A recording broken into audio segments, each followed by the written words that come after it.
Nah, jadi kita ini biasakan sedari sekarang, kalau kita mau menjadi orang alim di masa sekarang, itu kita punya anggapan bahwa semua literatur fikih kita itu perlu dengan jawaban dan kemasan baru.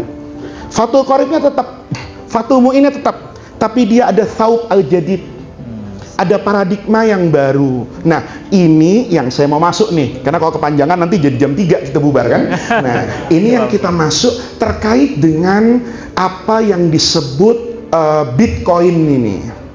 Bitcoin itu kan uangnya, karena peer or peer, maka catatan akuntansinya itu tidak lagi tercermin di bank sentral, tetapi pada buku besar yang namanya blockchain ini. Sebelum masuk ke sana, mahar, sidak, mas kawin itu apa? Sepakat semua orang bilang itu harus malun, harta. Yang jadi masalah, harta ini nanti akan berbeda-beda persepsi dan tinjauan fikihnya.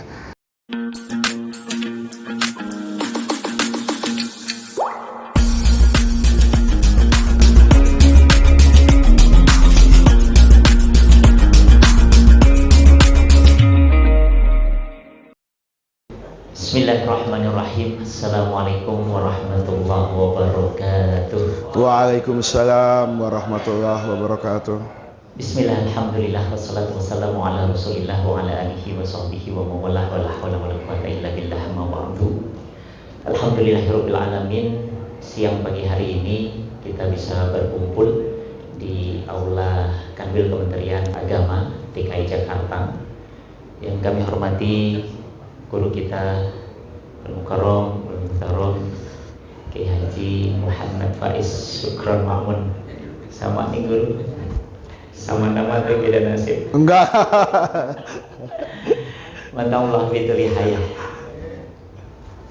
Kami hormati Kabinker Kepenguluan Kiai Haji Masrudin LC. Kawan-kawan, teman-teman penghulu yang berbahagia, alhamdulillah siang pagi hari ini kita akan membahas satu topik yang sedang marak, ya, termasuk sedang marak, yaitu tentang mahar digital. Ya. Nah, kita tahu dalam perkembangan saat ini, perkembangan era digital itu begitu cepat, luar biasa.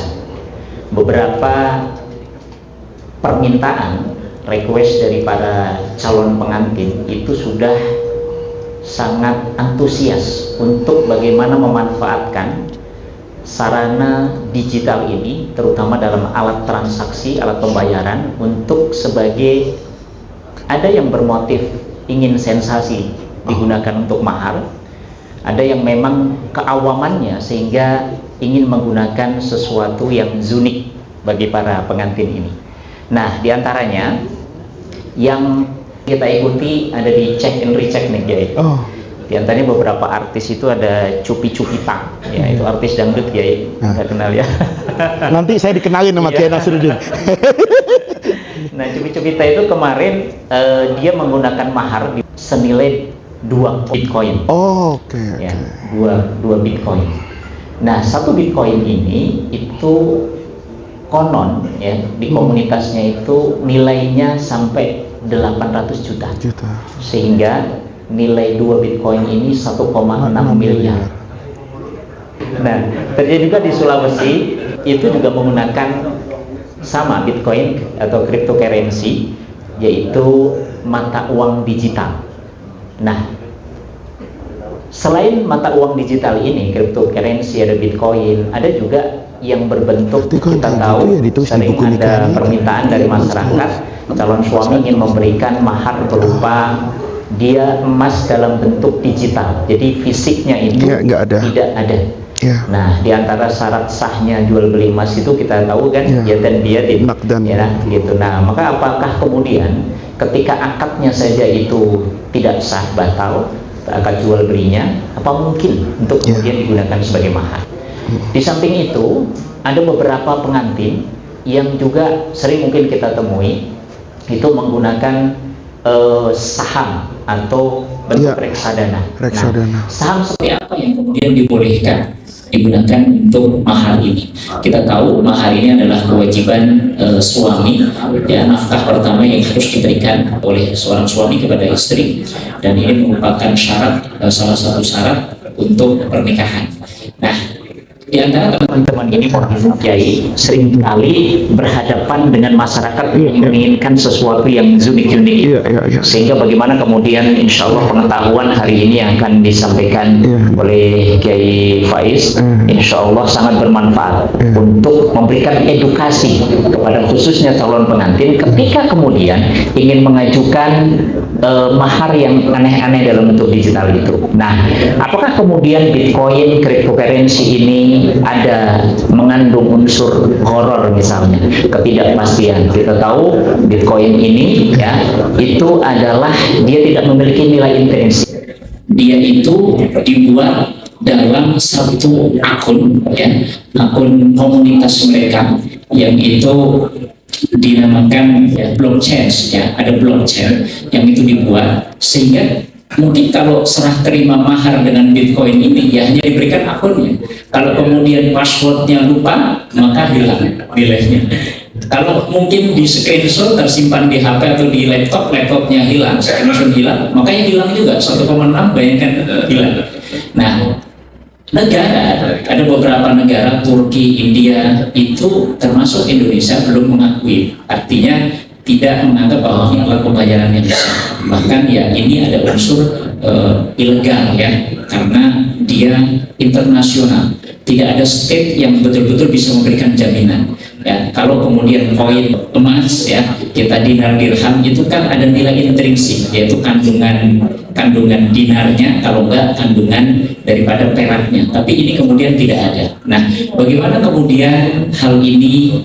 Apakah kemudian Bitcoin, kemudian nanti ada cryptocurrency atau ada semacam akun dana ya, uang di dana atau di GoPay ya gitu, dengan mas kawin berupa uang GoPay gitu kan. Memang gitu. Nah, mau tidak mau tuntutan masyarakat ini terus berkembang. Kalau penghulu kemudian dia ya kurang piknik itu istilahnya, tidak mengetahui update perkembangan dunia digital ini, maka ketika pengantin kemudian mengajukan mahar ini akan diterima saja. Nah, apakah kemudian ketika diterima itu bagaimana kemudian akadnya? Kalau memang akadnya sah, karena itu bukan bagian dari rukun ataupun syarat sahnya pernikahan, apakah kemudian ketika maharnya ini tidak sah, bagaimana? Apakah kembali ke mahar mitsil dan lain sebagainya? Nah, ini insya Allah nanti yang akan kita bahas dalam kajian APRI DKI Jakarta, dan kita nanti berharap teman-teman proaktif untuk memberikan tanggapan ataupun pertanyaannya, sehingga insya Allah kita tepat ini, karena di samping kita alhamdulillah beliau posisi saat ini adalah sebagai Ketua MUI DKI Jakarta, dan alhamdulillah insya Allah beliau alim di dalam hal ini. Maka langsung saja kita persilahkan kepada guru kita Kiai Haji Muhammad Faiz Makmun. Tafadhol. Assalamualaikum warahmatullahi wabarakatuh. Waalaikumsalam warahmatullahi wabarakatuh. Bismillahirrahmanirrahim. Alhamdulillahirabbil alamin. Wassalatu wassalamu ala asyrafil anbiya'i wal mursalin wa ala alihi wa sahbihi ajma'in. Amma ba'du. Bapak-bapak pejabat di kantor wilayah Kementerian Agama Provinsi DKI, tadi saya diterima oleh Pak Kanwil, kemudian ditemani oleh Pak Kiai Saiful, sekarang juga ada Pak Kiai Nasruddin. Ini orang-orang yang di luar saya biasa panggil Kiai, tapi kalau di kantor karena ada NIP-nya harus dipanggil Bapak. Kadang-kadang mulut saya itu tidak terima mau manggil beliau Bapak, itu mulut saya itu tidak terima gitu, karena biasa sehari-hari ya di masjid ya. Itu yang pertama. Bapak-bapak yang hadir juga yang saya hormati. Yang kedua, saya tidak perlu baca pantun ya, karena tadi disampaikan oleh moderator ada orang sama nama beda nasib ya. Jadi orang itu kadang-kadang untuk dibilang cakep perlu baca pantun. Nah, karena saya merasa sudah cakep, jadi nggak usah saya baca pantun. Itu yang kedua, Pak Kiai Saiful Amri. Yang ketiga, saya kehilangan semangat mengisi acara ini karena beliau ini tadi nyebut maharnya 2 Bitcoin 1,6 miliar. Saya langsung kepikiran, kalau maharnya segitu, lalu amplopnya KUA-nya berapa? Saya jadi langsung lemes nih Pak Kiai Saiful ya. Ternyata enakan jadi penghulu dari ketua umum MUI DKI. Gitu. Kalau ada tarif kepantasan ya, kepantasan 1% aja. Terus yang mas kawinnya Bitcoin itu 1 hari 5, itu kan sudah fid dunya hasanah gitu. Kalau akhirat kan urusan malaikat nanti pencatatannya gitu. Jadi ini 3 hal yang buat saya itu surprise datang ke sini. Yang keempat saya sampaikan kepada sahabat saya ini ya. Kalau di NO, beliau itu kalau di rumah itu atasan saya. Karena ini kan di Jagakarsa penguasa Nahdlatul Ulama. Kalau saya kan di Keramat Raya gitu. Dan saya tidak tidur di Keramat Raya di kantor PB. Jadinya ini saya bilang sama beliau, acara seperti ini nih yang harus nanti diapresiasi sama Gusman ini yang begini ini. Acara yang membumi. Ini sering banyak orang bikin acara itu nggak jelas manfaatnya kecuali menghabiskan anggaran dan kepantasan sebagai kepala biro, kepala dinas kan begitu. Yes. Tapi ketika tadi saya tanya, saya baru kali ini ya, karena beliau itu kalau ngundang saya akad nikah itu diajak ke musola-musola. Jadi biasanya mas kawinnya 10 gram emas dibayar nggak tunai lagi kadang-kadang. Ini baru tahu saya, ada orang kasih mahar itu saham. Ada kasih mahar uang digital, emas digital. Jujur, saya sendiri belum pernah kepikiran kayak begitu Pak Kiai. Jadi saya diundang ke sini tuh terima kasih banget ya.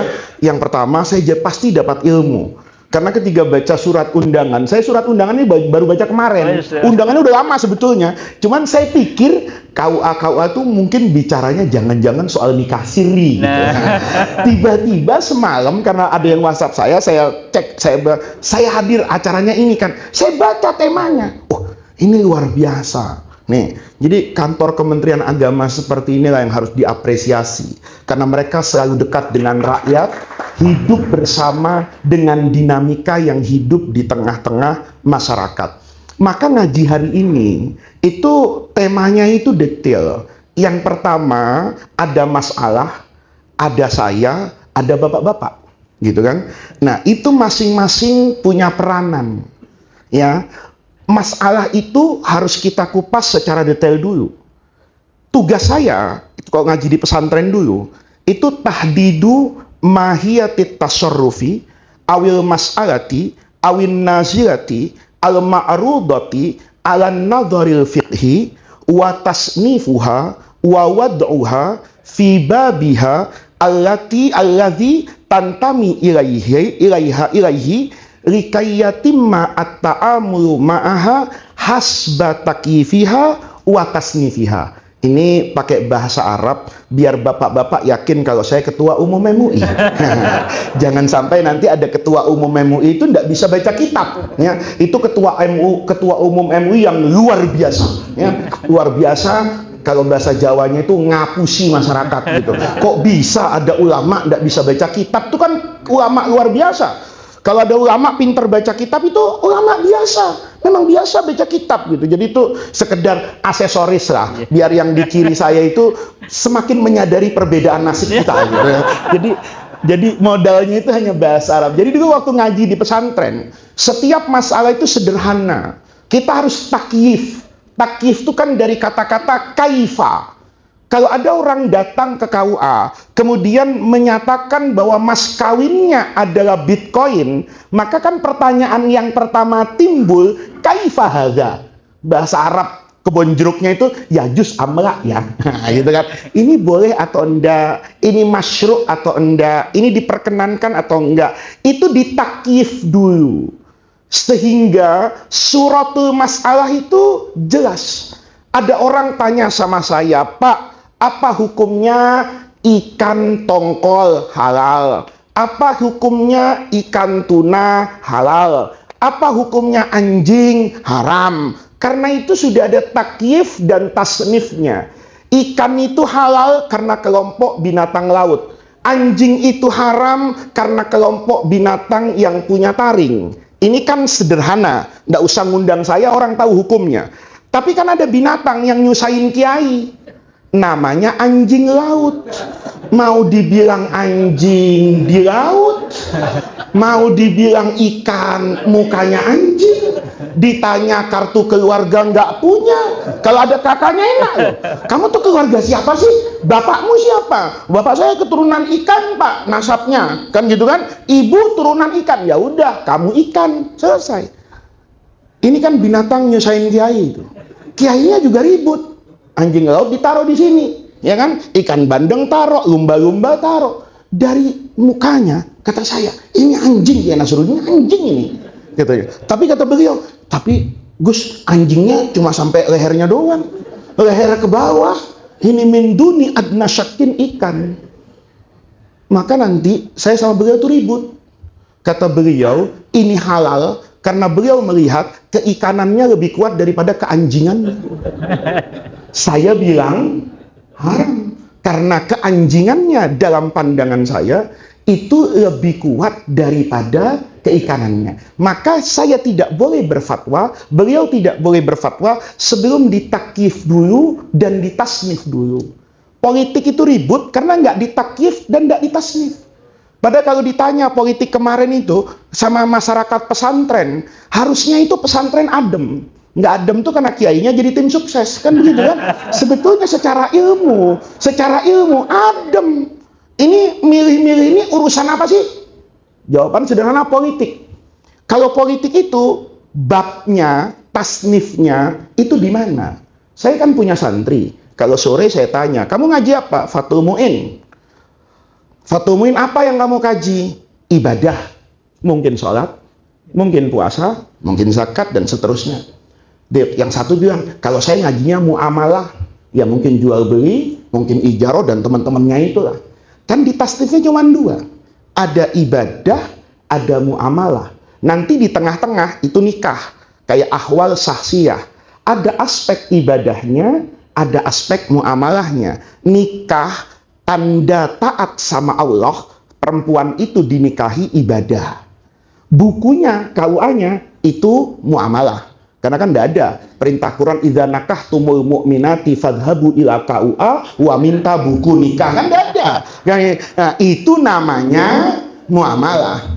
Tapi meletakkan syahwat pada jalan yang halal itu namanya ibadah. Jadi semuanya dalam fikih secara umum itu cuma ada ibadah dengan muamalah. Bedanya di mana? Kalau ibadah ini tauqifi. Nggak boleh kita ngarang-ngarang sendiri kecuali ada dalil amnya, syukur-syukur ada dalil khasnya.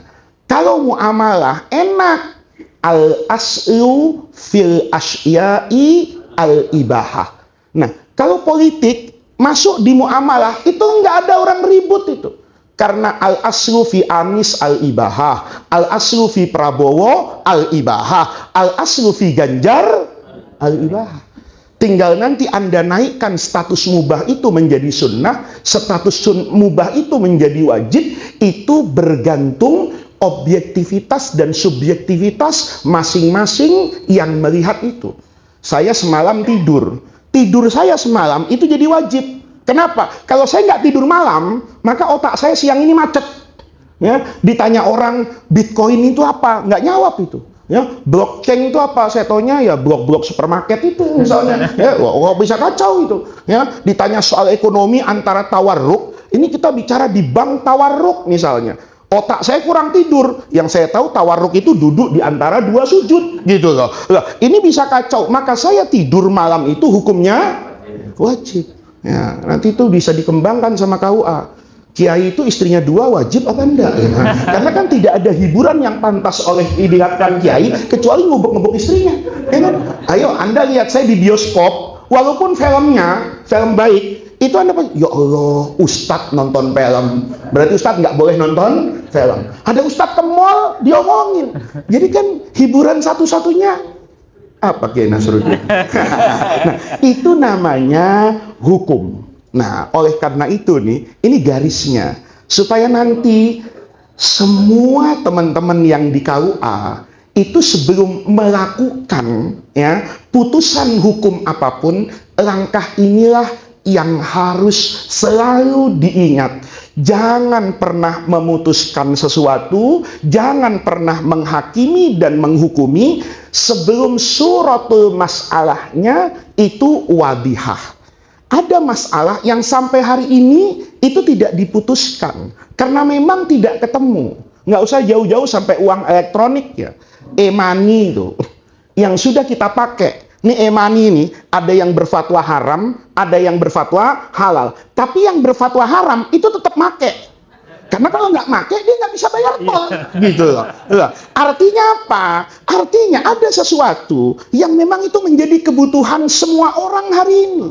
Anda boleh menentang, Anda boleh berfatwa, tapi fatwa Anda tidak digunakan oleh orang. Lalu untuk apa Anda berfatwa?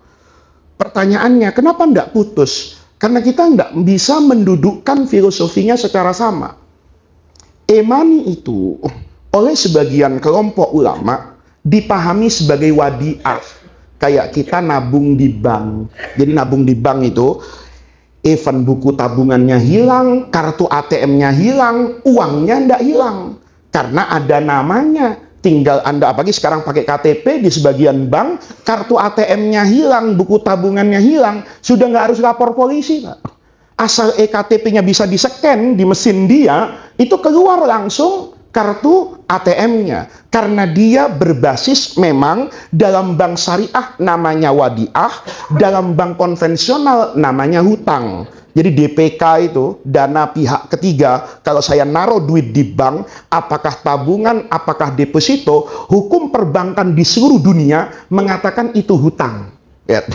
Nanti kesimpulan fikihnya beda-beda, Pak. Kalau ngikuti hukum perbankan yang dibuat oleh negara di semua negara, maka ulama mayoritas berfatwa bunga bank itu sama dengan riba, hukumnya haram. Tapi kalau dia melihat takyif yang berbeda, ini bukan sebagai hutang, ada ulama yang kemudian bunga bank itu bukan termasuk riba. Variabelnya banyak, ulamanya juga sama-sama hebat. Tetapi ini namanya surahnya jelas. Nah, e-money ini statusnya apa? Ini harus kita pahami nih. Kata bank, saya ingin membuat produk yang berbeda. Supaya database saya di komputer itu tidak terbebani. Tujuannya apa? Memudahkan transaksi. Karena kalau semua orang harus ada namanya, dicatat, bukanya kan lama. Harus datang ke bank, tanda tangan, dimintain NPWP, KTP. Itu nggak praktis. Itu kalau uang Anda miliaran, nggak apa-apa begitu. Kalau cuma sekedar kata persepsi, ecek-ecek, saya mau buat dompet, namanya dompet digital. Dompet digital itu logikanya, kalau dulu saya punya uang, saya taruh di dompet, sekarang uangnya saya taruh di kartu. Lihat nih. Jadi kartu e-money itu persepsi yang buat beda dengan kartu ATM. Kalau kartu ATM itu tabungan, itu deposito, hukum negaranya bilang hutangan, maka bank bertanggung jawab karena dia seolah-olah punya hutang sama nasabah deposan dan nasabah tabungan, dicatat jelas. Kalau ini enggak, daripada dompetnya tebel-tebel, ya, sekarang dompetnya tipis saja di kartu. Ini sebelum ada blockchain, ya, itu lahir terlebih dahulu. Supaya apa? Supaya nanti memudahkan transaksi pembayaran. Jadi kalau ada kiai, bayangan dia nih, kan ada kiai yang diundang ke kantor-kantor itu disuruh setor rekening. Kiainya nggak punya rekening. Oh, Kiai Zuhud, Anda mintain rekening. Akhirnya pakai rekening orang lain. Diaudit, kena. Yang ceramah Faiz namanya, kenapa rekeningnya Nasruddin? Nah kan gitu kan. Auditor nggak mau tahu apa ini EO, apa ini sekretaris, apa ini santri, pokoknya ini penyimpangan. Kan iya betul kan? Nah kata orang, udahlah sekarang kiai-kiai itu nggak usah pakai rekening, kita bayar aja pakai e-money Bank Mandiri. Isi kan tergantung nasib juga kan gitu kan ya. Jadi kalau e-money ya khotib Jumat tingkat KUA kami mi'atain salasu mi'ah arba rakaat ya mustaqbil kiblat selesai gitu kan. Kalau yang Kiai Nasruddin ini 2 juta belikan e-money. Begitu dibagi kan nggak perlu diminta lagi. Nah, itu filosofinya. Pertanyaannya, kan ketiga hilang. Maunya ulama, ketiga hilang, banknya tanggung jawab. Kata banknya, nggak mau saya. Masa kalau Anda beli dompet di Tanah Abang, kecopetan di Cawang. Terus Anda bilang sama tukang dompet, dompet gua dicuri di Tanah Abang, balikin. Ya, gua cuma jualan dompet, om. Katanya, lu hilang ya nasib. Lihat, persepsi dia ini dompet. Persepsi kita ini titipan. Ketika persepsinya nggak ketemu, sampai sekarang fatwanya nggak putus. Kenapa? Apa yang diinginkan norma itu oleh fuqaha, itu tidak diinginkan norma itu oleh perbankan. Kenapa? Filosofinya beda. Tapi semuanya punya sudut pandang. Perbankannya itu adalah at-taisir ala-nas, kemudahan. Fuqaha ngelihat ini ada niatan buruk. Aklu amwalin nasi bil batil. Ayo, nih pinternya orang-orang itu kalau cari duit, memang kita nggak nyampe otaknya gitu. Saya dulu sering nanya gitu, kenapa kartu e-money itu ganti-ganti gitu loh? Ada isi batik, ada gambar orang Korea. Ternyata itu bagian dari ighra namanya. Mendorong orang untuk membelanjakan sesuatu yang sesuatu itu nggak substantif dalam hidupnya. Ibu anak perempuan, wah ini idola saya ini, ya bintang Korea, dibeli kartunya. Padahal kartu lamanya masih ada, tapi isinya tinggal 3.000. Oh udah nggak apa-apa 3.000, ini 2.000 amat, pelit amat. Udah hilang juga nggak apa-apa. Hilang kan buat dia, tapi buat banknya nggak hilang nih. Karena e-money itu saldonya berapapun, uangnya ada di bank, cuma tak bertuan. Nah, lihat nih. Nanti Anda yang mau periksa laporan perbankan itu, nanti di aktiva pasifanya itu, ada laporan yang bahasanya itu enak. Bahasa akuntansinya, rupa-rupa. Rupa-rupa itu kalau bahasa fikihnya, luqotoh. Tapi diumumkan sama dia, itu bukan sanah setahun. Ya waktu laporan keuangan aja. Dan langsung diklaim, itu menjadi milik dia. Paham?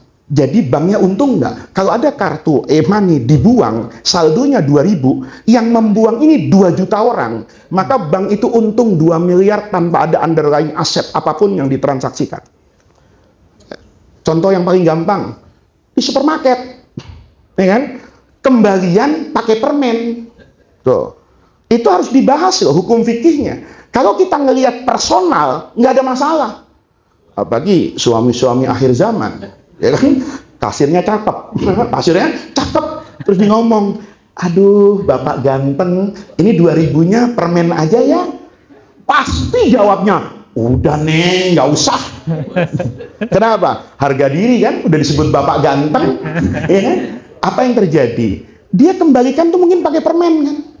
Permen harganya katakan 100 rupiah, dia kasih kita 3 biji, 300, uang bapak 2.000, dia punya untung berapa? 1.700. Jangan mikir bapak satu nih, tapi yang berkelakuan kayak gitu di kasir dalam 1 bulan itu ribuan orang. Maka supermarket itu bisa dapat keuntungan yang warung Madura nggak bisa. Nah, makanya warung Madura itu perlu buka 25 jam gitu. Karena kan dilarang 24 jam, maka dia mau buka 25 jam dan tutup hanya pada hari kiamat, itu pun setengah hari yang itu. Itu sederhana, Pak. Sederhana. Nah, ini saya ngomong kayak gini nih karena sebetulnya urusan Bitcoin itu nanti sederhana. Kalau pikiran kita ini sudah terbuka, ada sesuatu yang mungkin bisa halal secara personal, tetapi tidak bisa halal karena ada mensrea yang buruk.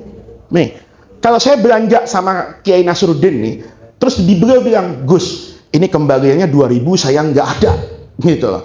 Saya bilang, udah Kiai, nggak usah. Itu pasti antarodinnya pasti. Kenapa? Saya cuma 2.000 dirugikan lah buat sahabat, ambil. Tapi kalau nasab pembeli ini di supermarket, tahu laporannya supermarketnya itu, tiba-tiba setahun ada keuntungan dari sisa-sisa itu 50 miliar. Kira-kira jadi ridho nggak? Hah? Kira-kira jadi ridho nggak? Nggak jadi ridho. Ustadz aja bisa nggak jadi ridho, ya kan? Diamplopin 500.000. Ridho nih Ustadz. Tahu-tahu denger kalau saldo panitia 50 juta nggak jadi ridho. Gua datang panitia pinter benar, tampangnya melah. Saya kiai masalah memperjuangkan Islam proposal pusing saya. Udah dikasih amplop tipis, ya udah kiai, sudah kita sama-sama berjuang, udah nggak usah bikin amplop. Belakangan hari panitia tiba-tiba pembubaran di Al Jazeera. Kok panitia bubar di Al Jazeera? Iya, saldonya kemarin alhamdulillah 75 juta. Jadi ikhlas nggak kiai? Jadi biar kata kiai itu yakin omongan nggak bener keluar. Emang panitia brengsek dah kan? Bener nggak? Benernya ya, itu kan hukum, itu kan hukum. Nah, jadi kita ini biasakan sedari sekarang, kalau kita mau menjadi orang alim di masa sekarang, itu kita punya anggapan bahwa semua literatur fikih kita itu perlu dengan jawaban dan kemasan baru. Fathul Qoribnya tetap, Fathul Mu'innya tetap, tapi dia ada thawb al-jadid. Ada paradigma yang baru. Nah, ini yang saya mau masuk nih. Karena kalau kepanjangan nanti jadi jam 3 kita bubar kan. Nah, ini yang kita masuk terkait dengan apa yang disebut Bitcoin ini. Bitcoin itu kan uangnya. Karena peer or peer, maka catatan akuntansinya itu tidak lagi tercermin di bank sentral, tetapi pada buku besar yang namanya blockchain ini. Sebelum masuk ke sana, mahar, sidak, mas kawin itu apa? Sepakat semua orang bilang itu harus malun, harta. Yang jadi masalah, harta ini nanti akan berbeda-beda persepsi dan tinjauan fikihnya. Ada harta yang namanya as-sil'atu wal urud. Dia ini berbentuk barang, ain, ada barangnya. Barang ini punya nilai, yang nilai itu kadang-kadang kita nggak bisa tahu kenapa mahal. Contohnya, mungkin 10 atau 15 tahun yang lalu, itu ada kembang bunga, harganya mahal banget, namanya kembang cinta. Gelombang cinta. Masih ingat gak? Gelombang cinta, ya. Yang biasa main cinta paham. Ya. Saya jarang-jarang main cinta. Silakan sekarang. Nah, itu ada namanya gelombang cinta. Saya ngeliat itu pohon, saya dulu dekat sama Rano Karno. Dia punya banyak. Saya lihat, apa cakep-cakepnya? Nggak ada cakep-cakepnya. Ini saya bilang kalau di Madura dimakan kambing ini, kata saya. Harganya miliar waktu itu. Sekarang laku nggak itu? Enggak. Masih ingat waktu orang Indonesia gila cincin, ya kan? Gila cincin, bacaan macam-macam tuh. Saya ke Kebumen ngaji, panitia pulang, kiai, pakai solar nggak? Enggak, Pertamax kata saya. Saya nggak tahu kalau ada namanya batu cincin itu solar gitu. Jadi pakai solar nggak? Oh enggak, saya yang ini pakai Pertamax Pak. Ini ada juga, bukannya cincin. Masya Allah, itu semua orang Pak, gosok itu. Bahkan ini toko yang nggak laku di Jatinegara itu 50 juta sebulan. Karena semua orang apa aja digosok. Saya khawatir tuh botol kecap bawahnya digosok jadi batu itu. Lihat, sekarang itu ada harganya enggak? Enggak ada. Kan beda dengan emas, kan beda dengan berlian, kan beda dengan jamrud, kan beda dengan virus. Dia punya harga, mungkin ada fluktuasinya, tetapi selalu dalam range batasan yang masuk akal. Nah, ini persepsi. Namanya, kita pisahin dulu. Harta itu ada yang namanya as-sil'atu wal urud. Ini pemahamannya beda-beda Pak. Ikan arwana 50 tahun yang lalu kagak ada. Sekarang mahal. Nanti orang tanya lagi, ada zakatnya enggak? Iya, saya pernah tanya orang, Gus, saya punya arwana 10 yang emas, yang satu 100 juta, yang satu 150. Ini wajib zakat enggak? Wajib, kata saya. Dia nanya, tapi saya buka-buka Fathul Qorib nggak ada zakatu arwana. Ya lu buka aja sampai kiamat kurang 2 hari, kagak ada. Tetapi yang namanya as-sil'atu wal urud itu cara pandang fikihnya itu berbeda nanti dengan harta yang namanya an-nuqud dan as-samaniyah. Harta tapi fungsinya itu komoditas utama, menjadi standar harga untuk menilai sesuatu atau menjadi alat bayar. Itu bisa berbentuk uang, itu bisa berbentuk emas, itu bisa berbentuk beras, yang nanti uang ini dikatakan an-nuqud, komoditas utamanya dalam fikih kuno namanya al-amwal ar-ribawiyah. Kalau beli beras harus sama, kalau beli gandum harus sama, nakdan, yadan, biyadin. Kenapa? Karena dia tidak terlihat hanya seperti barang, tetapi dia menjadi alat tukar pada masa perdagangan yang namanya barter. Nih, jadi bapak-bapak nih, nanti ikhtalafa penghulu. Ya, nggak bisa Bitcoin itu nanti satu, nggak bisa. Karena sudut pandangnya, kan harta itu, kan yang disyaratkan mas kawin itu cuma harta kan? Iya. Tetapi apakah ini harus as-sil'ah atau harus as-samaniyah wan nuqud? Itu tidak ada fuqaha yang membahas detail. Kalau as-sil'atu wal urud, ini bebas Pak. Bebas. Yang dulu haram jadi halal sekarang. Apa? Jual beli sampah. Dulu saya ngaji Fathul Qorib itu, ya. Itu baik-baik yang manhi anha. Itu yang tidak ada manfaatnya. Apa contohnya? Ustadznya enak banget. Sampah. Sekarang sampah duit Pak. Iya kan? Ayo, saya kemarin pabrik obat itu, ya, untuk membuat kapsul itu butuh gelatin kan, cangkangnya itu bisa jadi berbahan bakar tulang. Saya bilang ini tulang dapat dari mana kalau cuma buat kapsul? Ya itu Pak, ada namanya bone collector. Orang kerjanya di Jakarta itu pemulung tulang. Jadi bapak makan sop, ya, makan gurame, itu durinya. Kalau dulu kan kita buang, nggak jadi harta. Sekarang ada yang ngumpulin Pak. Dibawa ke industri, jadi duit. Ampas tebu tuh Pak. Saya lihat di New Zealand itu. Kok sapi gemuk-gemuk, ini makannya apa? Pakan ternak Pak. Dari apa ini? Tebu. Di New Zealand nggak ada tebu. Tebunya dari mana? Sampah pabrik gula Indonesia. Jadi dia diperah, ya, yang bagus, apa namanya itu, air tebu yang kental itu, jadi gula di kita tuh. Nanti diputihkan pakai rafinasi. Ternyata alat kita itu meresnya nggak canggih-canggih banget Pak. Maka di bekas tebunya itu masih ada sampah pabrik. Dibeli sama orang New Zealand, diolah jadi makanan sapi yang paling bagus. Itu sampah. Apa hukumnya jual beli sampah? Kalau pakai fikih kuno haram. Kalau pakai fikih sekarang bilang haram, dimusuhi orang Madura. Gitu. Kata orang Madura, lo fatwa haram, pondok lo nggak gue bantu. Kenapa? Kenapa? Gak boleh ayah dari sampah ini, katanya lihat.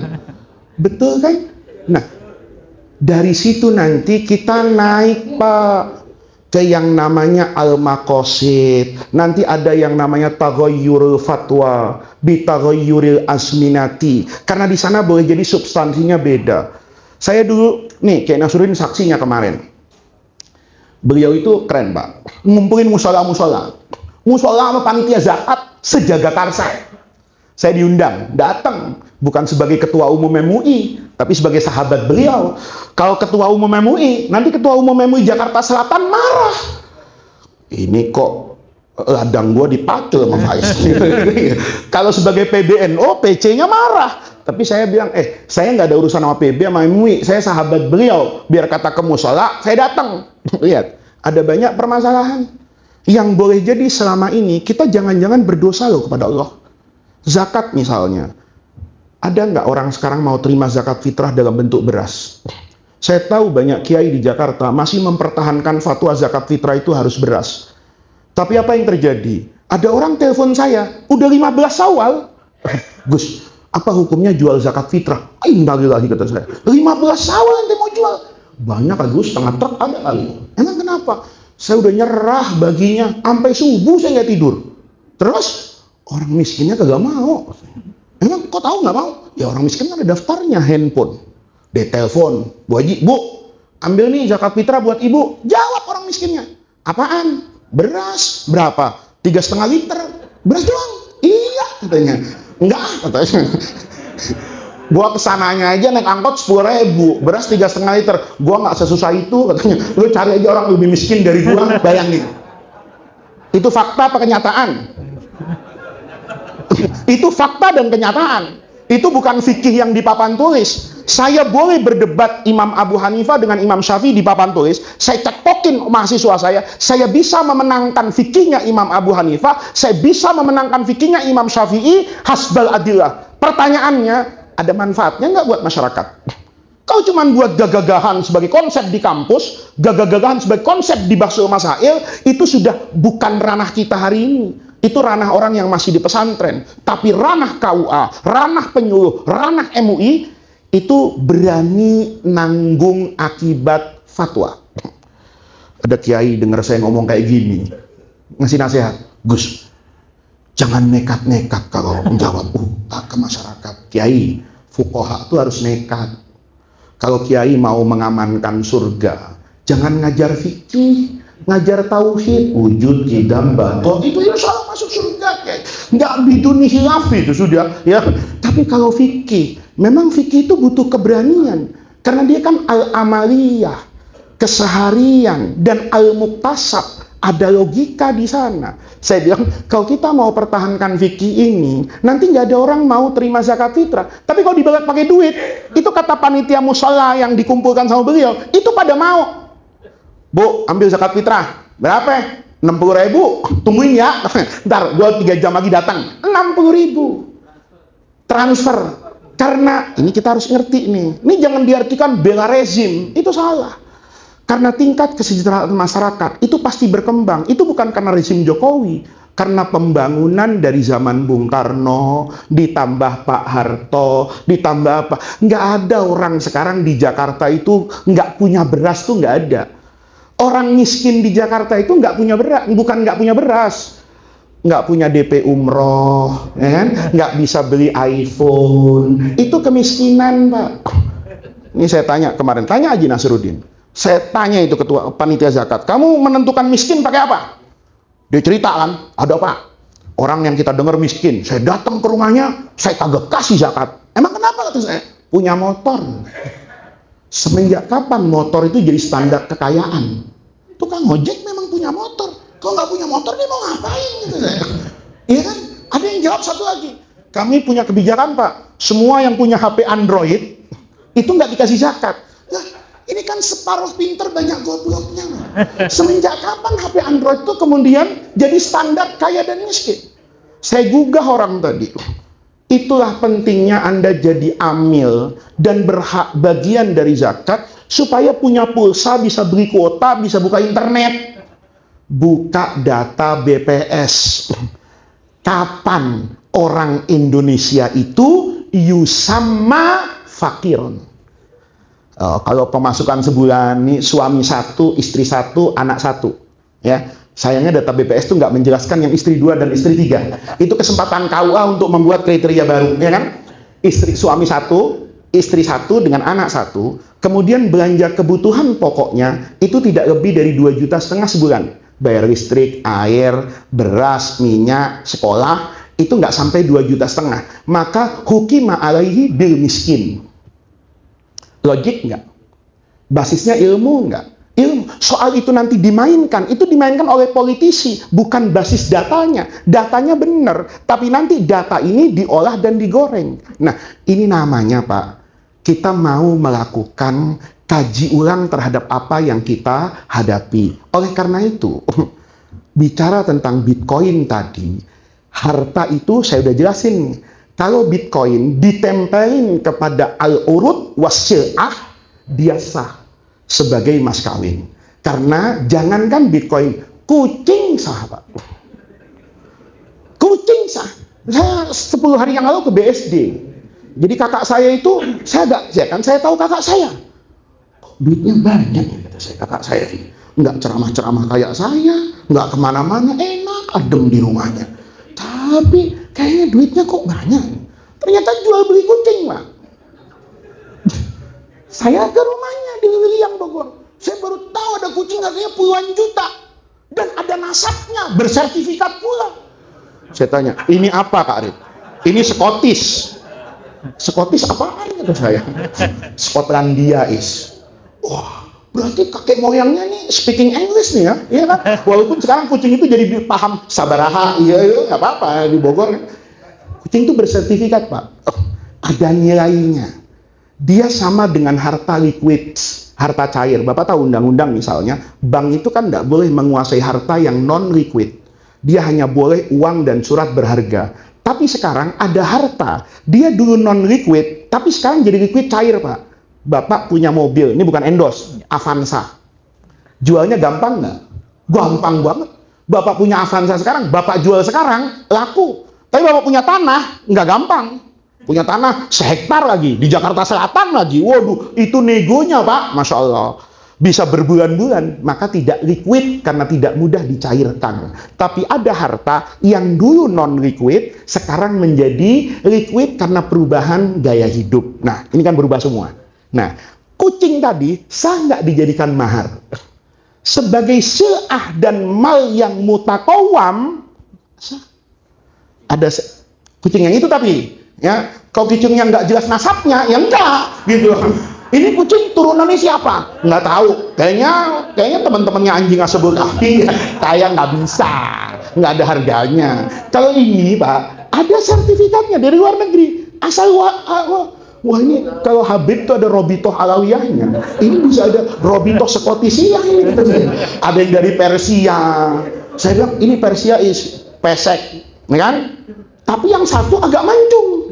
Saya tanya, ini sama-sama Persia tapi nah, ingat saya kan? Oh iya ya, dulu Sayyidina Umar kan memerintahkan Sa'ad bin Abi Waqqas ya, untuk masuk ke Persia, meruntuhkan ke Imperium Al-Furs itu kan. Jangan-jangan ada sahabat Nabi bawa kucing Arab, ya kan? Kawin sama kucing Persia, makanya rada-rada Arab nih mukanya kan gitu. Ini saya bilang, ini Persia, jangan-jangan Ahlul Bait gitu saya kan ya, karena dia dari sono. Nah, yang kayak gini Pak, itu kan berubah persepsi semua. Kalau aspek ininya aman. Nah, tapi aspek kanannya ini nggak aman, Pak. Nih, yang namanya as-samaniyah atau an-nuqud. Nih. Kalau bicaranya as-samaniyah dan an-nuqud, ya, itu kriterianya jadi bertambah. Kalau harta sebagai barang, itu syaratnya sederhana. Dicintai semua orang. Asal orang suka, jadi harta. Contohnya apa? Gelombang cinta. Gelombang cinta jadi harta karena disukai orang. Kalau nggak disukai orang, nggak jadi harta. Itu sah sebagai definisi as-sil'atu wal urud.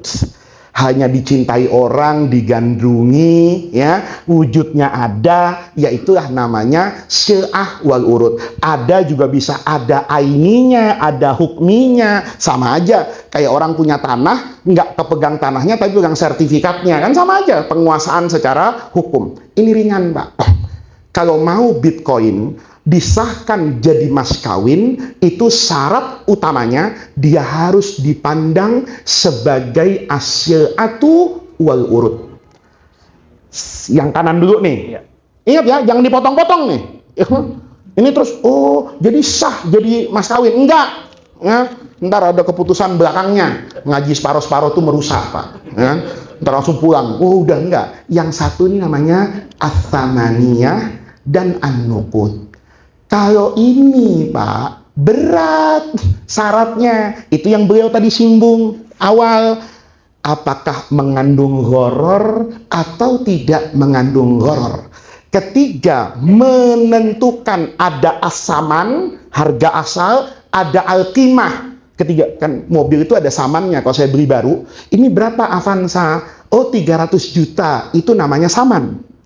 Kalau mobilnya ini ya, baru saya bawa keluar nih, udah keluar tapi udah jalan, baru 50 km, tahu-tahu saya rusakin. Punya orang nih, kan saya harus ganti. Gantinya bukan saman kan, tapi qimah, diapresial itu. Kalau tanah ke Skovindo, itu biasanya ngurus-ngurus wakaf, paham apresial, ya kan? Harganya dikira-kira oleh harga yang wajar. Nah, kalau Bitcoin tadi itu, atau semua cryptocurrency yang berlaku sekarang ini, termasuk emas yang diperjualbelikan sebagai komoditas transaksi keuangan. Bahaya, Pak. Emas itu yang ditransaksi secara online, itu wujudnya ada apa enggak? Bapak masih ingat nggak yang berkebun emas itu? Ya, itu emas metalnya satu. Saya pernah ke SBC di London. Dia jualan metal itu, ya. Setiap orang beli itu ada. Pertanyaannya, banknya itu beli beneran enggak? Enggak, Pak. Dia pikir harga emas kan 1 gram, misalnya nih 500. Ini orang bayar sama saya 500. 500 ini saya invest di pasar uang mana, di London, di Hong Kong, nanti returnnya sekian. Oh nggak apa-apa, semua orang saya dorong untuk transaksi aman di saya berbasis emas, sejatinya uang hasil itu tidak saya berikan emas, tapi saya putar. Nanti kalau orangnya minta emas secara fisik, nih, yang tadi itu, yang barangnya nggak ada, baru saya kasih. Ketika harga emas dengan dolar itu berjalan mesra, nggak apa-apa. Ketika yang satu naik, yang satu turun, ambruk banknya. Kenapa? Karena dia berbasis uang, harganya dinilai dengan emas di masa lalu, nanti dia tagih sekarang, apa nilainya sama dengan hasil investasi, itu yang menyebabkan ada gharar, ada maisir yang mengharamkan produk yang namanya murabaha emas. Ya, jadi dari situ, ini jadi ketat, ada al-gharar. Saham, ada ghararnya, Pak. Ada saham itu berbasis ekonomi murni, tapi jarang ada nilai ekonominya yang kadang-kadang itu melebihi dari nilai sejatinya. Contoh nih bocoran aja Pak. Bapak-bapak yang punya rumah di Menteng, cepat dijual Pak, karena harganya masih tinggi. Orang mau tinggal di Menteng itu karena apa? Prestise di tengah ibu kota. Dekat sama istana. Istananya sebentar lagi pindah ke IKN. Tinggal di Menteng itu tidak punya prestise apa-apa. Kenapa Anda rumahnya di Simpruk? Kalau ngasih kartu nama tuh enak. Di mana rumahnya Pak? Simpruk. Orang nggak tahu kan? Simpruk tuh mana ya? Anda tahu nggak? Gedung DPR MPR, Parlemen Indonesia. Saya di belakangnya itu. Maka harganya jadi mahal. Ya, rumahnya di mana? Blok S. Ini Blok S. Blok S itu di mana Pak Faiz? Anda tahu Widya Chandra nggak? Komplek Menteri. Kalau Komplek Menteri itu namanya Telodong Bawah, Anda naik sedikit Jalan Suryo, itu namanya Blok S. Oh, jadi rumah Bapak dekat Menteri. Oh iya. Soal rezeki kan masih beda sama tadi. Itu yang menjadikan ada nilai namanya non ekonomi. Saya sampai sekarang KTP saya tetap Senopati.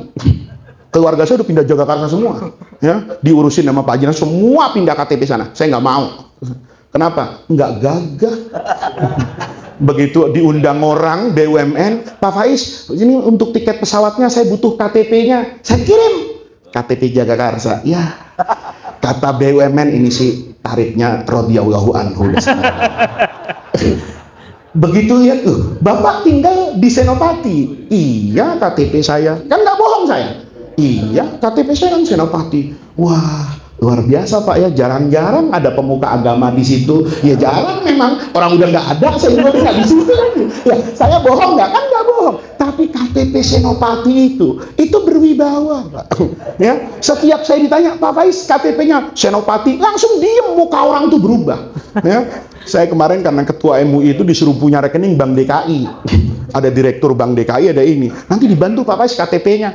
Begitu dilihat, kaget. Ternyata ketua umum MUI DKI itu KTP-nya Senopati. Mas bilang, saya nggak datang ngemis. Saya bilang, gua meterin Senopati, gua beli Bank DKI. Itu namanya nilai non ekonomis. Dan itu berlaku buat saham Pak. Saham itu kinerja perusahaannya bagus, tapi ownernya salah mikot pilpres, gitu loh.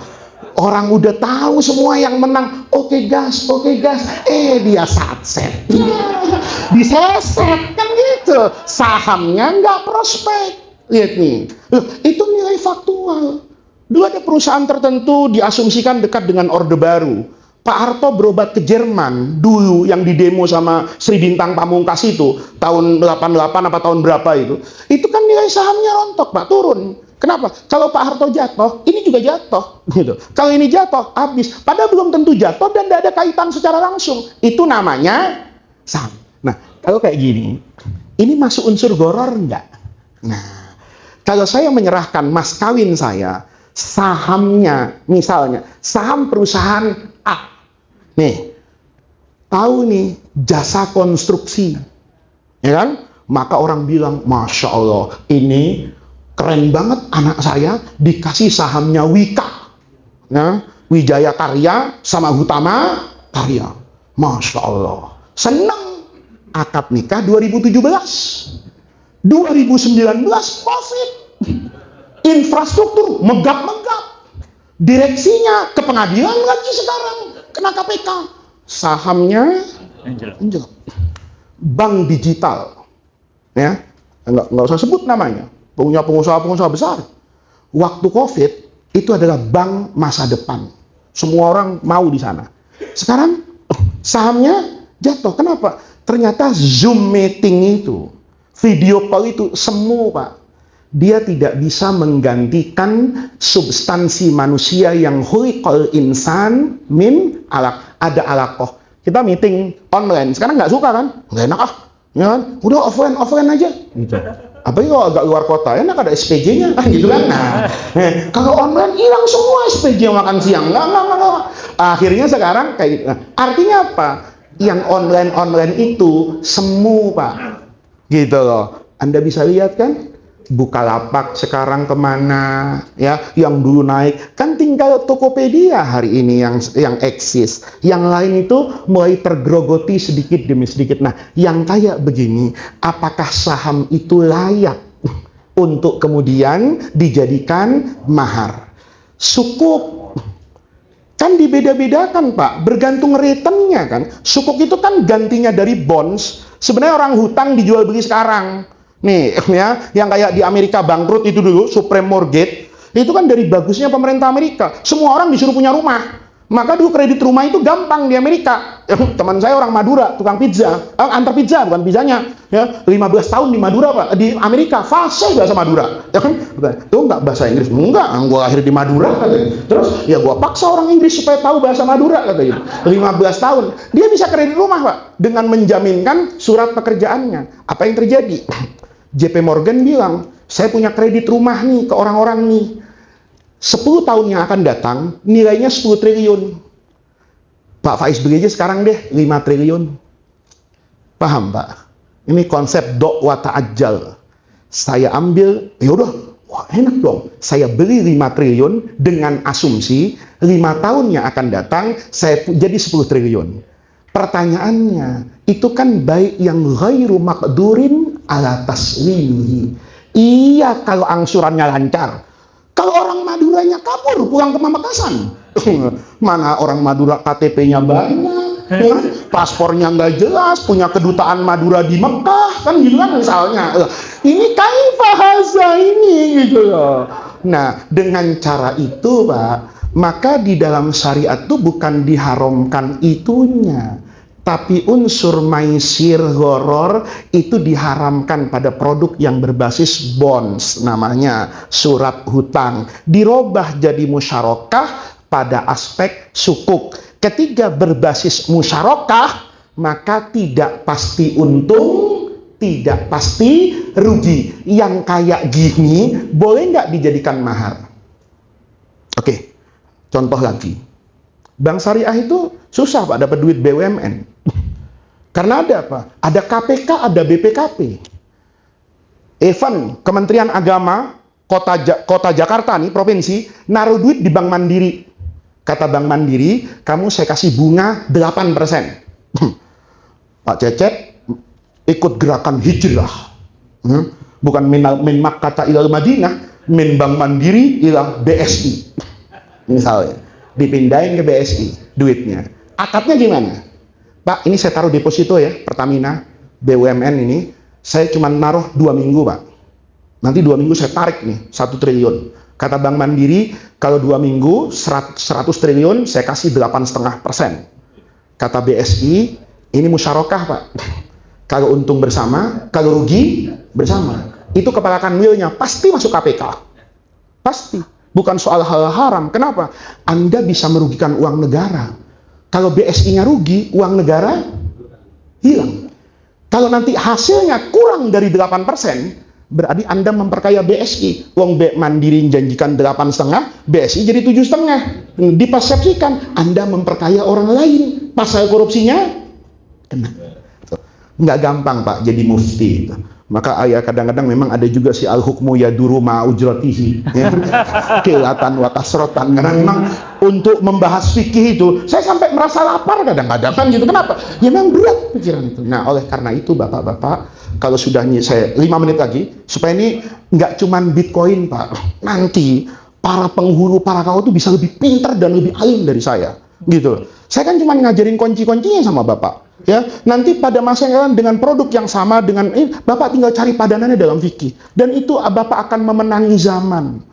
Kalau cuma ngaji, qala al-muallifu rahimahullah wa nafa'ana wa bi ulumihi faslun, adapun ini fasal, terus iktafaina bihadzal qadar, nas'alullah ta'ala ayyamunna alaina bil fiqhi wal barakah. Al-Fatihah. Ya jalan di tempat Pak. Tapi kalau kita mau keluar dari keungkungan itu, bukan menjadi liberal, tapi menyikapi apa yang ada di masyarakat. Kita selesaikan secara fikih. Nih, debatable Pak. Tapi ingat, as-samaniyah itu ada 2 kaidah yang nanti saya pribadi mengatakan Bitcoin, saham itu tidak bisa dijadikan mahar. Di mana? Yang pertama, barang itu dikatakan as-samaniyah punya nilai, bisa jadi alat tukar, bisa jadi alat pembayaran, itu basisnya al-adah. Kita belajarnya cuma al-adah muhakkamah. Tapi lupa bahwa al-fuqaha yashtarituna antakunal adatu muttaridatan. Muttaridah itu di mana-mana sama, di mana-mana mau. Ini coba cewek, di mana-mana dikasih mas kawin, mas mau nggak? Mau. Duit? Mau, nggak ada yang nggak mau. Tapi kalau Bapak kasih saham, belum tentu mau. Bapak kasih Bitcoin, belum tentu mau. Ditransfer aja banyak kiai nggak mau, gua cashnya aja dah katanya. Ya, emang kenapa? Ribet kayak gitu. Apalagi Bitcoin. Berarti fungsi an-nukutnya, kalaupun mau dikatakan itu ada, tapi dia tidak muttaridah. Kalau muttaridahnya ada, muhakkamahnya susah Pak. Karena peraturan Bank Indonesia dan OJK itu tidak mengakui bahwa Bitcoin yang bagian dari kripto ini, dari blockchain tadi itu menjadi alat bayar. Itu adalah transaksi ilegal menurut hukum. Majelis Ulama Indonesia Pusat memfatwakan hukumnya haram, dia menjadi halal dengan syarat-syarat tertentu, yang syarat-syarat itu saya yakin tidak bisa diterapkan pada transaksi model seperti itu. Dan bukan cuma Indonesia, negara-negara muslim besar di dunia yang menjadi kiblat ilmu, Syria, Mesir, itu mengharamkan transaksi menggunakan mata uang digital karena bertentangan dengan darul mafasid muqaddam ala jalbil masolih. Wal maslahah yang yuqarrir itu ada otoritas menyampaikan ke fuqaha, maka nanti al-maslahatul ammah itu pasti harus di atas dari al-masolih al-fardiyah. Jadi sebetulnya ya, ini Pak Moderator, istimbatnya sederhana, nggak boleh.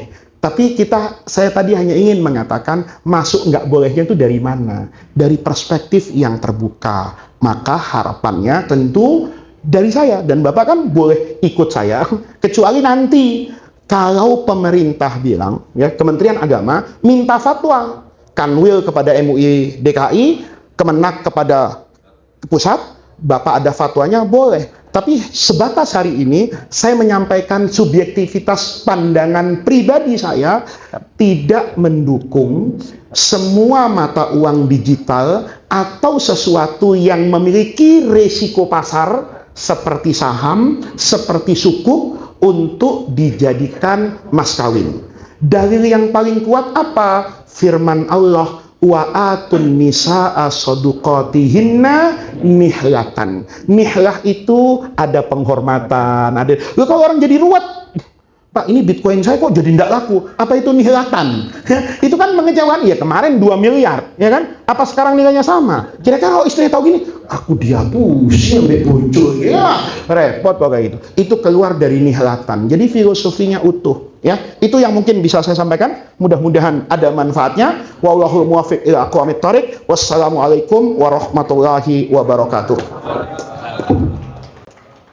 Insya Allah luar biasa apa yang telah dipaparkan oleh guru kita, dan tadi kias-kiasnya itu Masya Allah sampai ke kucing ya, sampai kemudian banyak hal ya gitu yang dikiaskan agar kita semakin cerdas dalam menyikapi perkembangan fenomena masail ataupun permasalahan-permasalahan yang tumbuh di masyarakat.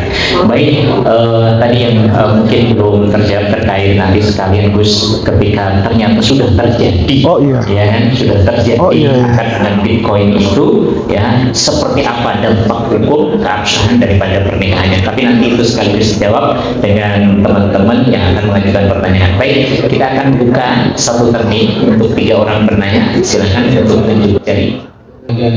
Ya, silakan pertanyaannya diujuk.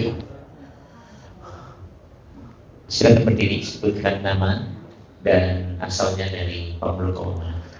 Assalamualaikum warahmatullahi wabarakatuh. Perkenalkan, nama saya Rizal Alawi Fahmi, SN dari KUA Duren Sawit. Mohon izin bertanya berkaitan dengan tema kali ini. Ini cukup menarik Ustaz, yaitu tadi yang bicara soal Bitcoin. Yang memang secara pasar untuk harga Bitcoin sendiri, cryptocurrency itu makin kesini makin naik Ustaz. Ya, dan tentunya ini sih yang saya tahu dan saya pahami bahwa cryptocurrency itu sendiri makin kesini di Indonesia ketika kita buka beberapa aplikasi yang memang mensupport itu. Seperti saya juga bermain sedikit di cryptocurrency itu, kita ketika sekarang itu makin mudah dengan cara kita bisa langsung withdraw koinnya, bitcoinnya. Jadi makin kesini perkembangan zaman kita untuk melek kepada itu ya harus gitu. Makanya balik lagi kepada masing-masing dari kita Ustaz ya untuk melek. Saya cukup tertarik gitu. Makanya tapi yang jadi persoalan di sini adalah perlunya dari kita untuk memahami lebih dalam bagaimana perkembangan itu. Karena terkadang hampir beberapa cryptocurrency yang saya lihat dari pergerakannya kayak ketika Bitcoin itu kan Bitcoin berdiri tahun 2011 dari yang harganya $1 sekarang udah sampai 1,1 M. Itu cukup lumayan signifikan gitu. Nah, cuman yang jadi persoalan adalah bagaimana kalau misalkan kalau saya termasuk yang setuju kalau misalkan dijadikan mahar. Tapi saya yang masih bertanya adalah ketika andaikan cryptocurrency-nya itu yang lain Ustaz. Karena cryptocurrency itu cukup banyak. Ada Dogecoin, ada Ethereum, dan tapi tiba-tiba misalkan itu ternyata sahamnya anjlok. Jadi mohon maafkan pergerakan saham itu fluktuatif gitu kan. Jadi ketika pas lagi jam kubur misalkan harganya 1,1 M gitu. Contohnya pas lagi akad harganya berbeda jauh. Nah itu turun drastis misalkan gitu. Nah itu bagaimana? Nah itu yang jadi pertanyaan saya sebetulnya. Terima kasih. Assalamualaikum warahmatullahi wabarakatuh. Waalaikumsalam warahmatullahi wabarakatuh. Saya jawab langsung ya. Takut lupa saya. Jadi ini pertanyaan bagus ya dari Mas Rizal. Saya secara pribadi nggak ada masalah. Orang mau mengatakan itu sah atau tidak, itu punya perspektif yang sama. Pertanyaannya paling substantif saja. Saya bermain Bitcoin dan saya merasakan manfaat itu. Pertanyaannya, kalau Anda punya tanah premium di Sudirman, di SCBD yang hari ini 1 meternya berharga 200 juta, Anda mau dibayar pakai Bitcoin? Atau ada pengusaha properti besar di Jakarta, pemain pasar yang hebat, mau dibayar dengan Bitcoin? Rasanya tidak ada. Anda sekarang punya travel umroh, punya komitmen dengan Garuda 2 juta kursi misalnya. Apa Garuda yang melakukan transaksi keuangan dengan, kita kalau bicara perusahaan multinasional, itu pasti dia punya transaksi di semua sektor. Karena dia tidak bisa hidup dengan satu engine, dia pasti hidup dengan 100 engine. Permasalahan dasarnya itu Mas Rizal ya. Kalau Majelis Ulama kemudian, atau Mufti Mesir misalnya, atau Majma' Kaftaru di Syria misalnya, mengeluarkan itu bukan berbasis pada pengalaman pribadi dan pemain sektoral, tetapi lebih karena mas kawin ini kan haknya istri. Maka istri itu harus punya hurriyatut tasarruf atas sesuatu yang dipersepsikan sebagai mal. Ketika dia nanti tidak bisa menggunakan itu secara bebas, maka dia kehilangan fungsi utamanya dari tujuan mas kawin itu sendiri. Nah, jadi ini bukan persoalan kalau ada orang yang memang hidup di tengah-tengah Bitcoin, apapun namanya nanti, dia menjadikan mahar itu kesepakatan antarodin. Aspek fikihnya itu sah. Tapi sahnya itu sah berbasis dalil, bukan berbasis al-maslahah. Hukum itu kan tidak bisa dilihat dari satu sisi kan, tetapi hukum itu harus dilihat dari sisi yang lainnya. Ketika kemudian ada orang yang memasarkan Bitcoin, menjelaskan itu, apa semua orang kemudian punya persepsi yang sama terhadap Bitcoin itu sama dengan uang, dan itu yang dirasakan berbahaya oleh otoritas moneter di banyak negara. Paling sederhana begini, gambaran logikanya begini Mas Rizal. Orang sekarang kalau kita tanya, dia ngomong gitu, tahu dari mana Pak? Dari media. Medianya YouTube. Dia kan tidak semua orang sama. Ada banyak orang ketika melihat YouTube itu dipersepsikan produk jurnalistik. Sama dengan dia lihat YouTube-nya Kompas, sama dengan dia lihat yang sudah ada di. Nah, ini sejatinya saya tidak berdebat panjang di sana. Semua orang berhak untuk melakukan istinbatul ahkam wal ijtihadat, tetapi dalam pandangan orang yang berkecimpung di dalam fatwa, ketika kita mendengar ekonom, mendengar hukum, maka kesimpulannya itu transaksinya secara umum itu dihukumi haram. Tapi apa secara personal ketika saya dengan Mas Faiz ini bertransaksi Bitcoin, kemudian punya pemahaman yang jelas, kemudian pada masa saya melakukan akad makut alehnya aman, harganya masuk akal, bukan soal harga dulu 1 miliar sekarang 1 triliun, bukan itu pertanyaannya.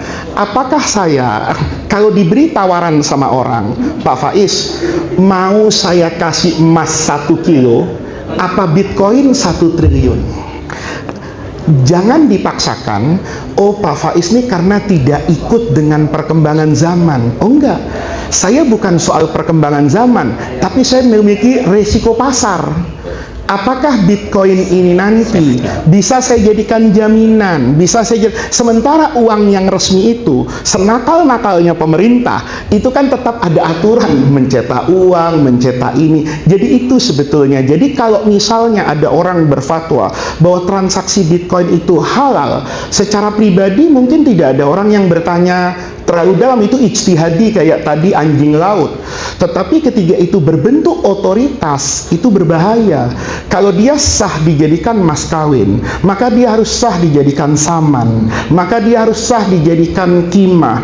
Nanti bisa disewa-sewakan. Masohabai'uhu itu sahat ijaratuhu wal aksu, terus kemana-mana. Nah, impact ini sebetulnya yang dijaga oleh fuqaha. Jadi Mas Rizal tidak perlu berkecil hati ketika saya misalnya mengatakan ini halal, ini haram, Mas Rizal mengatakan ini halal, boleh, tidak ada regulasi yang mengatur, Anda tidak salah sebagai penghulu untuk menerima itu. Nah, tetapi saya mengatakan ini tidak boleh. Tapi kalau nanti sudah ada regulasinya, maka kita tidak boleh berfatwa, karena kebersamaan dengan masyarakat umum itu lebih bagus daripada kita memaksakan pendapat satu ini. Jadi sebetulnya kita di majelis ulama secara umum itu sedang menjaga ini, karena banyak hal yang boleh jadi kelihatannya bagus, tetapi di dalamnya itu tadi ada opportunity dari orang yang boleh jadi pemain-pemain besar.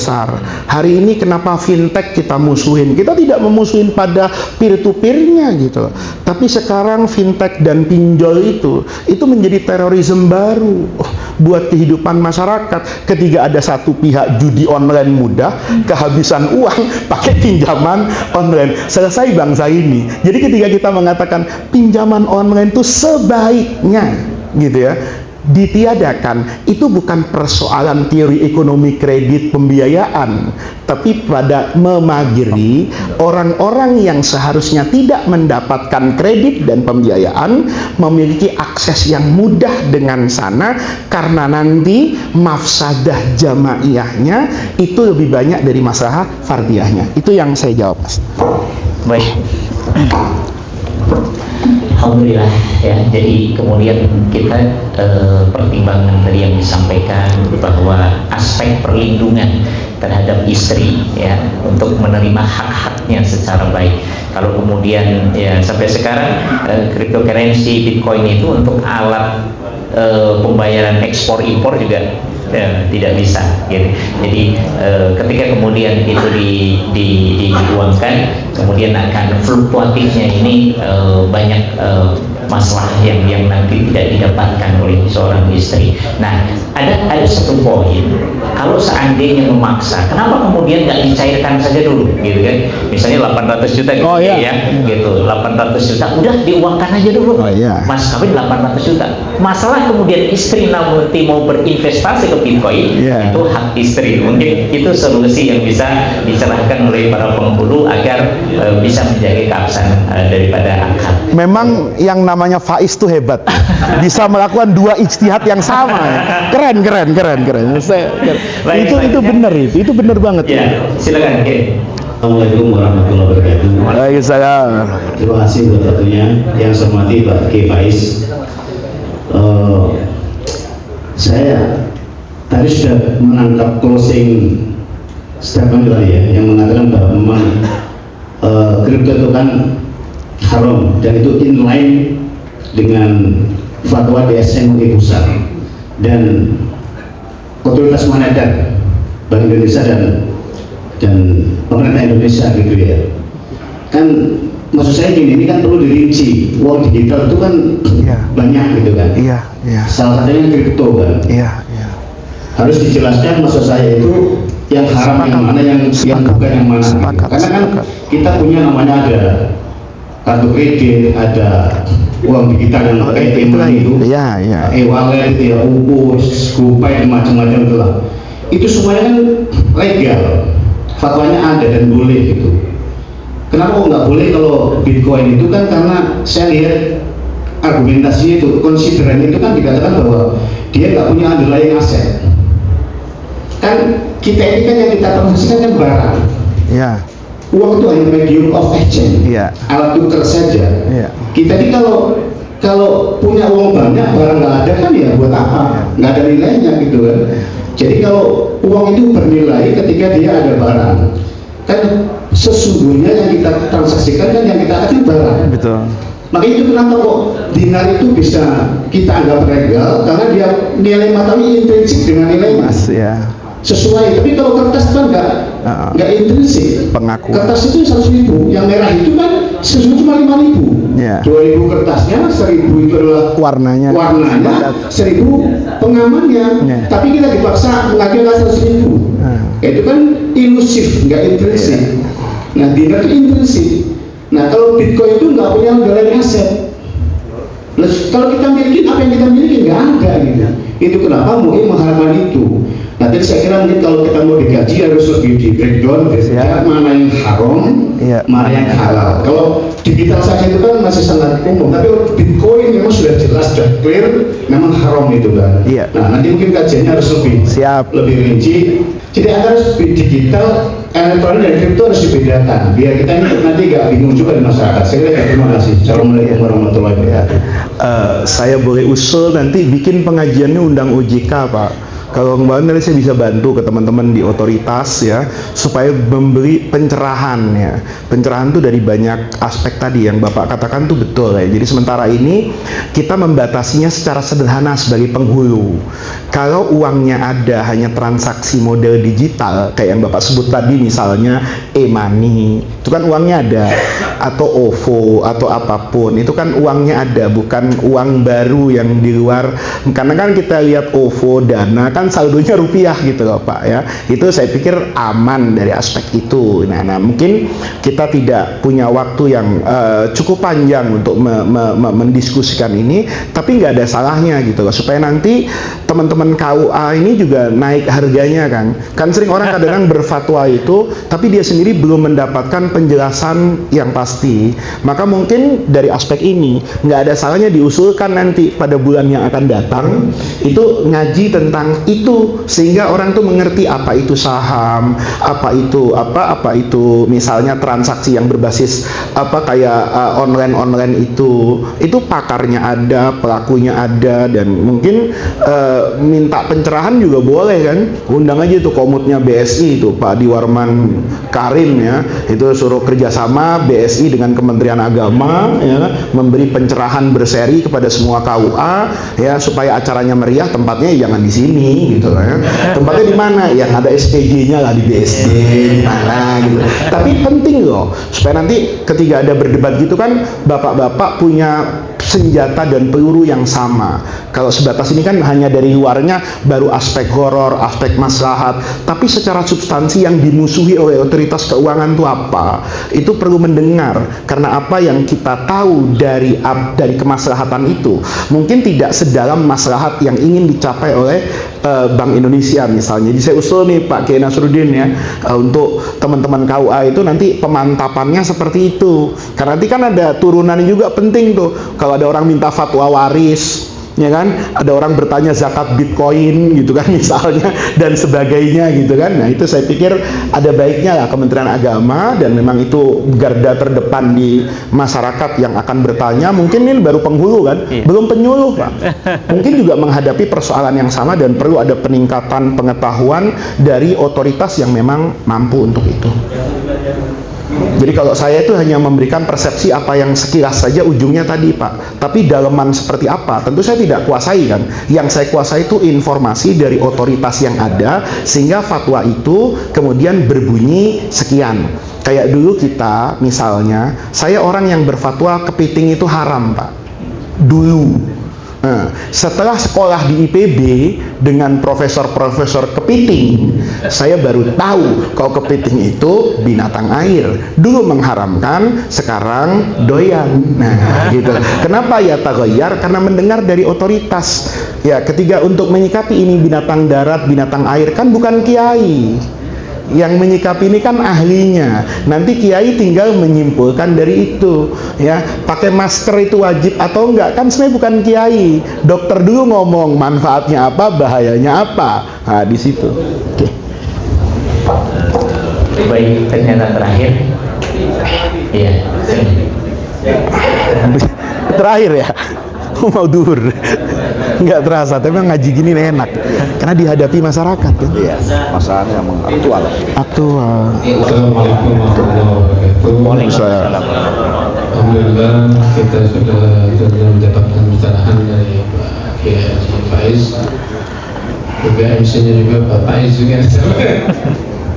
Jadi saya kalau ini ingat dengan tentunya produk Imam Syafi'i ya, risalahnya Qaul Qadim dan Qaul Jadid. Kadang-kadang ada sebagian ulama walaupun dia yang paling terbaru katakanlah, dia masih menggunakan yang lama. Ada juga yang menggunakan Qaul Jadid. Nah, dalam hal ini barangkali memang fatwa itu yang saya pahami memang berdasarkan realitas. Apa yang sudah diklarifikasi dari NU, mungkin dari MUI, memang itu secara teoritis gitu. Ya, karena memang ada dasar hukum dari OJK dan sebagainya sudah ada. Namun kalau kita kembali kepada mahar itu apa sih sebenarnya mahar itu? Kalau saya pahami mahar itu bisa bentuk barang, uang, bahkan jasa. Saya ingat kita ke belakang ya, Nabi Musa alaihissalam itu waktu memberikan masker disuruh bekerja selama setahun kalau misalnya dia ya ngambil air ya itu kan mahal nah menurut orang yang modern barangkali kok Bitcoin nggak boleh padahal itu uang ada nah masalahnya barangkali ini keterkaitan dengan syahidain saksi juga mungkin bisa saya yakin bisa juga menolak ketika bertentangan dengan uruf. Nah, Iya. nah ini mana Bitcoin. wujudnya? Iya. Masalah harus ada wujudnya, harus ada. Ya, bahkan ketika Imam Ali ditanya oleh Rasulullah SAW, ya Ali, apa yang kau berikan Mas Kawin? Saya tidak punya apa-apa. Karena ada itu yang kau punya pedang dan baju besi. Akhirnya kan dimaharkan sebagai baju besi. Nah, barangkali dalam hal ini menyangkut daripada rukun nikah itu sendiri mungkin ya. Kalau memang wali nikahnya menolak, mungkin bisa jadi pernikahan tidak bisa terjadi. Dan ketika sudah terjadi, barangkali mohon maaf minta pencerahan dipakai. Apakah ijab kabul diulang? Barangkali ijab kabul sah. Namun apakah mahar yang sudah diberikan Bitcoin itu dirupiahkan atau didolarkan juga boleh lah. Nah, dipastikan kepada istri gitu. Barangkali demikian. Assalamualaikum warahmatullahi wabarakatuh. Pak cakep ini. Oke. Iya, ini luar biasa, beliau ini urut sekali menyampaikan. Jadi menikmati juga Pak alur logikanya. Jadi itu yang terakhir yang jadi catatannya. Itu tidak merusak akad nikahnya.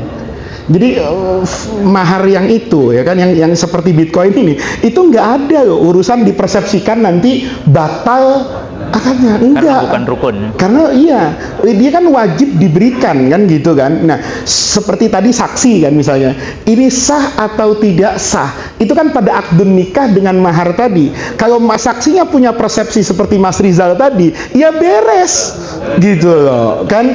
Kalau saksinya menolak, kan bukan pada akdun nikahnya kan, tapi pada maharnya. Saya nggak bisa nih, saya nggak mau jadi saksi nih kalau kayak gini. Nanti kalau ada problem macam-macam lah orang ngomong kan.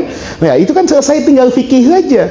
Ya, apa kembali kepada mahrul misri atau musamma yang tadi beliau sampaikan dikonversi kepada harta yang bersifat lazim. Misalnya nih ya, Bitcoin tadi sudahlah daripada perselisihan, atau nanti ada perempuan yang denger ini istrinya terus nanya, Mas ini kok nilainya jadi turun Mas, kok saya jadi susah makainya, misalnya konversi itu ya jadi selesai. Ya kalau enggak ya diperselesaikan seperti, tapi ini tidak membatalkan nih kalau bahasa ekonominya akad nikah yang existing nggak. Nah ketika kita misalnya tadi saya memahami itu haram, artinya bukan haram membatalkan pernikahan, itu haram untuk dilakukan kan gitu. Jadi ini kayak kita membahas ya satu pekerjaan tuh ada dzul jihataini nih. Jadi mirip kayak as-sholat fi ardin maghsubah ini loh ya, atau sholat pakai baju curian. Jadi kita kalau subjektivitas saya ditanya, saya tidak akan pernah menganjurkan orang dan membolehkan orang untuk menggunakan itu. Tapi kalau sudah jadi berdasarkan persepsi dia, persepsi saksi, persepsi itu ya kan sah kan, karena tadi beliau gambarkan itu yang penting harta. Makanya tadi di awal saya ingatkan, kalau persepsinya seperti sil'ah dan urut, maka masuk barang ini gitu. Tapi kalau persepsinya adalah an-nuqud was-samaniyah, haram. Nah, oleh karena itu ketiga mahar itu sebetulnya lebih dipersepsikan harta yang kanan, bukan harta yang barang. Karena ini bisa dijual, bisa mengandung manfaat. Tapi itu subjektivitas saya gitu loh. Kalau nanti bilang, oh enggak, pada aspek barang ini masuk, ahlan wa sahlan. Nah, oleh karena itu pertanyaan yang tadi itu, yang beliau tadi itu memenuhkan korelasinya agar tidak berdebat kusir tanpa acuan. Dudukkan Bank Indonesia, dudukkan OJK. Ada nanti lembaga namanya Bapepti, tapi itu pasti punya subjektivitas karena dia pelaku pasar. Nah kita ya kan tasarruful imam ala ra'iyah itu manutun bil maslahah. Jadi maslahah keuangan itu ada pada nanti misalnya OJK, pada Bank Indonesia. Mungkin nggak ada salahnya juga Kementerian Keuangan. Jadi nanti, wah saya bisa cerita luar biasa ini, KUA DKI luar biasa. Jangan Anda pikir, karena dulu nih cerita terakhir nih Pak Nasruddin, banyak orang menentang sengketa ekonomi itu di pengadilan agama. Ya, Anda bisa lihat semua akte notaris nih sebelum 2015, walaupun undang-undangnya bilang perselisihan, persengketaan yang berkaitan dengan transaksi ekonomi syariah itu harus di pengadilan agama mandatori. Tapi itu dibuat celah hukum gitu loh, dikasih tambahan kepada pengadilan agama atau pengadilan manapun yang tidak menghilangkan hak dan kewajiban masing-masing pihak. Nah, itu kenapa saya tanya, kok begini Pak? Mohon maaf ya, ini ada pengadilan agama, hakimnya nggak ngerti Pak. Dia ngertinya itu masih mudorobah fikih, belum at-tamwil bil mudorobah, belum ini. Karena mungkin dipahami pengadilan agama dulu urusannya cerai, wakaf, belum pada aspek ekonomi. Nah, kan kita yang perlu membuktikan Pak. Itu kan persepsi Anda, itu KUA dulu. Oh, penghulu sekarang ya bisarohnya Bitcoin, kan gitu kan. Sekarang bisarohnya pakai QRIS kok masing-masing. Nah, itu kan orang menjadi oke, berarti Anda aware dengan perubahan ini. Jadi saya titip betul nih Pak Nasruddin ya, ada halakoh dengan OJK, ada halakoh dengan BI ya. Nanti kalau mau bedah fatwanya, ya, itu undang Pak pihak DSN langsung, karena kalau saya nanti itu ada sedikit pertanyaan kan, karena boleh jadi saya setuju 100% atau saya setuju 90%. Nah, tapi kalau sana itu kan setujunya 100%, Bapak dapat kepuasan. Nanti secara pribadi boleh di internet ngundang Bapeti, tapi itu pribadi. Anda sebagai abdi negara, ASN, ya tentu tunduk pada aturan dan otoritas yang memang ditunjuk oleh negeri ini. Begitu, mungkin mudah-mudahan kita dapat ilmu semua pagi hari ini. Baik, alhamdulillahirrahmanirrahim. Kawan-kawan, sebelum ditutup, saya akan memberikan sedikit ilustrasi begini. Ada seorang calon suami dengan calon istri, dia menggunakan mahar Bitcoin, katakan seperti itu. Pada saat akad nikah, itu nilainya tadi seperti yang diungkapkan oleh Mas Rizal, itu 1,1 M pas akad nikah. Tapi setelah dicairkan setengah jam kemudian itu jadi turun 500 juta. Kemudian seorang istri itu protes, loh kok jadi 500 juta? Berarti saya belum ditunaikan maharnya ini. Kemudian dia nggak mau melayani dia itu, karena kalau mahar belum ditunai, dia kan intina, nggak mau melayani hubungan suami istri. Mengajukanlah konflik gugatan ke pengadilan agama supaya dibayarkan sesuai 1,1 juta, ya? Dan dia tidak mau melayani. Apakah kemudian ini tidak berdampak, ya kan? Nah, ini aspek yang perlu menjadi pertimbangan kawan-kawan ketika mengedukasi, bukan sekedar hanya kemudian menolak, menyarankan, tapi mafsadatnya ya, gitu, dampaknya. Karena akibat hukum kalau tidak ditunaikan 100%, bayarkan, maka seorang istri tidak khusus ketika menolak hubungan suami istri. Nah, mungkin ini nanti dalam wacana diskusi di kemudian hari bisa kita kembangkan lagi dengan tadi pertimbangan saran dari Pak Kiai. Terima kasih banyak Bapak Kiai atas ilmunya, dan kita semua bisa mengambil berkah dari ilmu ini.